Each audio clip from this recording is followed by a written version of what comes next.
안녕하세요. 이성미입니다. 저는 예술인이며 여성예술가 단체인 여성문화예술연합과 예술인 권리보장법 입법 추진 TF에서 활동하고 있습니다.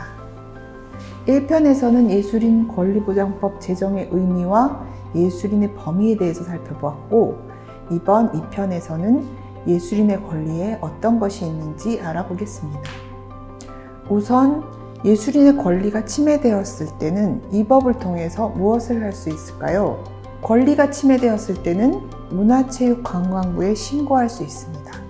그러면 예술인 보호관의 책임하에 전문조사관의 조사를 거쳐서 예술인 권리보장 및 성희롱 성폭력 피해구제위원회에서 시정명령, 재정지원 중단, 수사 의뢰, 징계 권고 등의 구제 조치를 의결하여 문화체육관광부 장관이 이를 실행합니다. 예술인 권리보장법은 6개의 장과 41개 조항, 부칙 4개 조항으로 구성되어 있습니다. 예술 표현의 자유를 보장하는 제2장, 예술인의 직업적 권리를 보호하고 증진하는 제3장, 성평등한 예술 환경을 조성하기 위한 제4장에서 예술인의 권리를 명시하고 권리 침해 행위를 유형화하여 금지하고 있습니다. 제5장에서는 예술인 보호관, 예술인 권리보장 및 성희롱 성폭력 피해구제위원회 등 권리구제기구에 대해 다루고 있으며 6장에서는 시정명령, 재정지원 중단 등 구제 조치에 대해 다루고 있습니다. 예술인이 겪는 권리 침해는 예술계 내 힘의 불평등한 관계 속에서 발생하는 구조적인 문제입니다. 예술활동은 다양한 관계에서 다양한 방식으로 이루어지므로 예술인의 권리 침해와 권력 관계 유형은 다양합니다. 하나씩 살펴보겠습니다. 먼저 제2장 예술 표현의 자유입니다. 7조 예술의 자유 침해 행위, 8조 예술 지원 사업의 차별 행위, 9조 예술 지원 사업의 공정성 침해 행위, 11조 예술 지원 사업에서 예술활동 개입 행위를 금지합니다. 블랙리스트 사태는 국가 권력에 의해 예술인 또는 예술단체가 피해를 본 사건입니다. 따라서 공무원, 예술지원기관 또는 예술교육기관의 임직원 등이 가해자이고, 공무원이 아니더라도 예술지원사업 심사를 맡은 심사위원은 여기에 포함됩니다. 제3장 예술인의 직업적 권리의 보호와 증진입니다. 10조는 예술인의 직업적 권리를 나열하고 있습니다. 예술인은 예술활동과 그 성과에 대한 정당한 보상을 누릴 권리가 있습니다. 이에 따라 13조에서 불공정 행위와 14조에서 예술인 조합 활동 방해 행위를 금지합니다. 불공정 행위는 예술 사업자에 의해 예술인이 겪는 권리 침해입니다. 예술인 복지법에서는 불공정 행위를 금지하고 있었는데요. 예술인 복지법에서는 문화예술기획업자의 문화예술 용역 계약으로 한정하고 있어서 적용이 되지 않는 피해 사례가 많았습니다. 하지만 국가기관이나 예술지원기관도 예술사업자로서 예술인 또는 예술인 단체와 용역 계약 등 계약을 맺는 주체이기도 합니다. 따라서 국가기관, 예술지원기관, 예술사업자는 예술인 또는 예술단체에게 불공정 계약 등 불공정 행위를 해서는 안 되며, 용역 계약 외의 계약에도 예술인 권리보장법은 적용됩니다. 프리랜서는 노동법상 근로자 지위를 인정받지 못하여 노동 3권이 보장되고 있지 않다고 말씀드렸죠.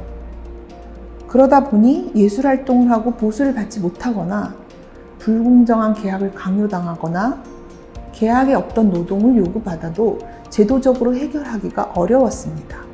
일일이 재판을 하거나 노동청과 노동위원회를 찾아가서 노동자성을 인정받는 판결을 받아야 했습니다. 예술인들이 계약 관계에서 취약한 지위에 있다는 점을 고려하여 예술인 권리보장법은 프리랜서 예술인들이 계약을 체결할 경우에 예술인 조합을 결성하여 교섭할 수 있도록 했습니다. 특정 예술활동에 관하여 특정 예술사업자 또는 예술지원기관과 계약을 체결하거나 계약 체결을 준비 중인 2명 이상의 예술인은 자신의 권리를 보호하기 위하여 예술인 조합을 결성하여 국가기관, 예술지원기관, 예술사업자에게 계약 조건에 대한 협의를 요청할 수 있습니다. 협의를 거부하거나 불성실하게 응하는 행위, 또는 예술인 조합을 결성하고 가입하여 활동했다는 이유로 불이익을 주거나 계약을 체결할 경우에 예술인 조합 활동을 하지 말 것을 조건으로 넣거나 하는 행위는 예술인 조합 활동을 방해한 행위로서 금지됩니다. 또한 프리랜서 예술인들은 공연이나 연습 중에 부상을 당해도 산재보험을 적용을 받지 못한 경우가 많았는데요. 예술인의 신체적 안전 및 예술활동 환경에 대한 개선 시책을 문화체육부 장관이 마련해야 한다고 명시했습니다. 제4장에서는 성평등한 예술환경 조성을 위한 조항입니다. 문화예술계 미투는 문화예술계 내에서의 권력관계와 구조를 가시화했습니다. 성희롱, 성폭력은 예술계 내에서 우월적 지위에 있는 예술인 등에 의해 예술인이 피해를 입은 경우입니다. 권리보장법은 16조에서 예술인은 예술활동에 있어 성별에 따른 차별, 편견, 비하, 폭력 없이 인권을 동등하게 보장받고 성희롱, 성폭력부터 보호받을 권리가 있다고 선언합니다. 추행, 강간 등의 성폭력은 형법 및 성폭력처벌특례법에서 형사처벌하는 성범죄이며 업무 관련성을 요건으로 하는 성희롱은 양성평등기본법, 국가인권위원회법, 남녀고용평등법에 따른 것으로 형사처벌 대상은 아닙니다. 성희롱은 학교, 기업, 기관 내에서 징계 등의 조치를 취하도록 법률에 정해져 있고요. 신고에 따른 불이익 조치를 한 사업주만 남녀고용평등법상 형사처벌 대상입니다. 따라서 프리랜서 예술인이 겪은 성희롱은 국가인권위원회의 조사 대상이 아니며 남녀고용평등법의 직장 내 성희롱 고충 처리 절차가 적용되지도 않습니다. 실예로 2018년에 부산문화예술계 반성폭력연대에서 임시상담센터에 참여했었는데요. 그곳에 접수된 사건은 1000건에 달했는데 이 중 법적, 제도적 해결이 가능했던 경우는 12%뿐이었습니다. 또한 2020년 Y의 성희롱 사건의 경우도 프리랜서 예술인의 성희롱 해결이 법적, 제도적 사각지대에 있다는 점을 드러냈습니다. 예술인 권리보장법은 예술인의 성희롱과 성폭력을 법률로 금지함으로써 그간 법적, 제도적 사각지대에 있던 프리랜서 예술인의 성희롱 규제를 법률로 포섭했다는 의미가 있습니다. 문화체육관광부가 2017년부터 2018년에 예술인 성폭력 실태조사를 실시했는데요. 그 결과를 보면 피해자와 가해자의 관계가 직장 내 상하관계 또는 학교의 스승-제자 관계, 계약 관계보다 상호 프리랜서 관계인 비율이 상당히 높다는 것을 알 수 있습니다.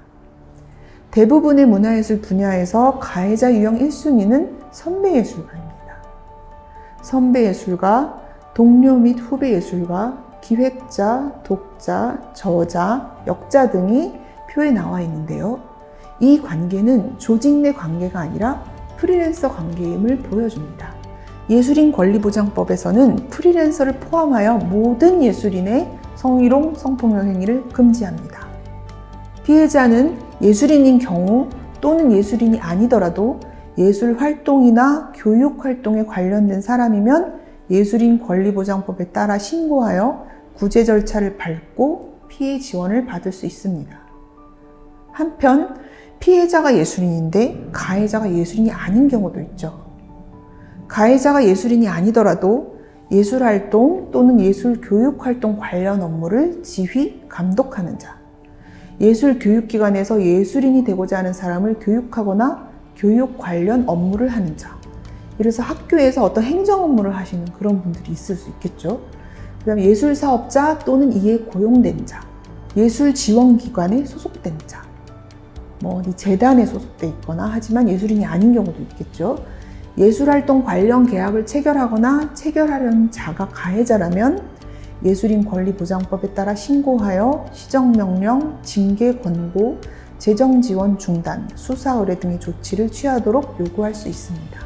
한편 문화체육관광부에 성폭력 범죄를 신고했는데 사안이 너무 중대하거나 피해자가 중간에 법적 고소를 해야겠다 이렇게 원할 경우에는 문화체육관광부 장관의 이름으로 수사기관이 수사 의뢰 조치를 취할 수도 있습니다.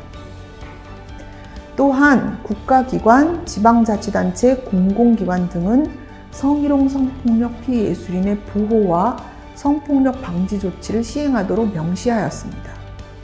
문화체육관광부 장관은 성희롱 성폭력 예방 교육을 실시하고 성희롱 성폭력 예방 및 피해 구제 지원 기관을 지정하여 운영 경비를 지원하고 2년마다 실태 조사를 실시하고 발표해야 합니다.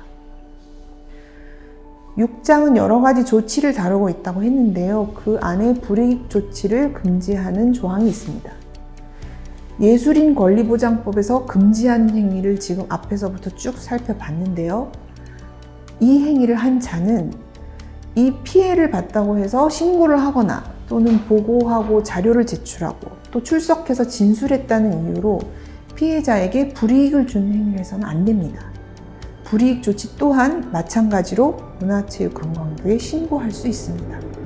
예술인 권리보장법의 조문 하나하나는 수많은 예술인들이 긴 시간 겪어온 권리 침해와 회복되지 않은 피해를 기반으로 만들어졌습니다. 부당한 피해를 겪고 세상에 알리며 쌓아온 피해 예술인들의 용기에 감사드리며 늦었지만 법 제정이 피해 예술인들에게 작은 위로가 되었으면 좋겠습니다.